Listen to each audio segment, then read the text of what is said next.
Hey everyone! As we continue our series of videos going verse by verse through the Bible, we come to 2 Peter chapter 3 verses 11 to 14. Now, if you're new here, just a quick intro.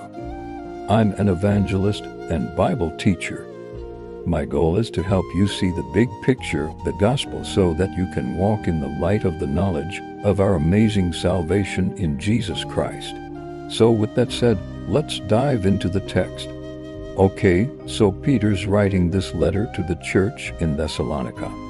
And in chapter 3 he addresses a situation that's causing some confusion and some grief among the believers there.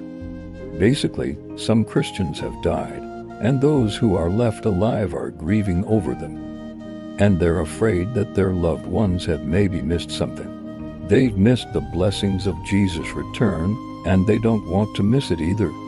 So they're concerned about what happens when Jesus comes back. So Peter writes to comfort them and to remove any confusion so that they understand what will happen when Jesus returns. And he begins by telling them not to grieve like people who have no hope, because Jesus has defeated death. He died and he rose again, which guarantees that all who have put their trust in him will also rise with him to new life. So death has no sting for believers. God will bring with Jesus those who have fallen asleep in him. In other words, those who have died, those who are sleeping in Christ will be raised and will be brought to meet the Lord in the air when he returns.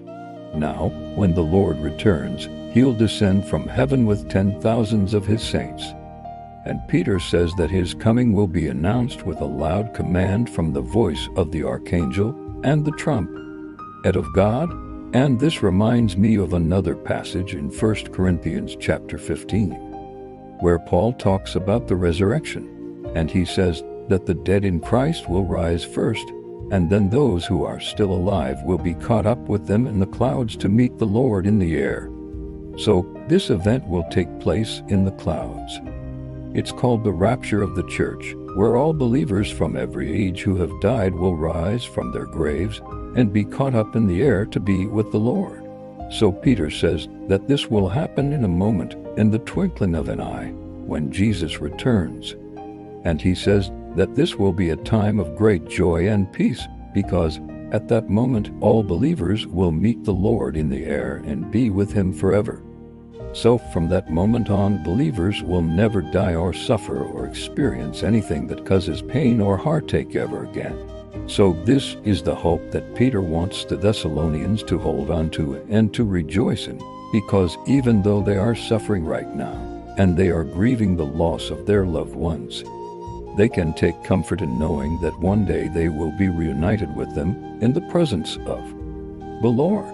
And Peter encourages them to keep this hope alive in their hearts and to share it with others who are grieving as well. So my encouragement to you today is to hold firmly to this hope, because when that glorious day comes, you will be with the Lord in the clouds, and you will never, ever die. And if there's someone you know that needs to hear this message today, someone that needs to know that even though they're grieving right now, that one day they will be reunited with their loved ones in the presence of the Lord, then I encourage you to share this video with them. Hey, thanks so much for watching. If you enjoyed this video, would you hit that thumbs up button? It really helps us out. And make sure to subscribe to our channel so you never miss one of our videos. God bless you.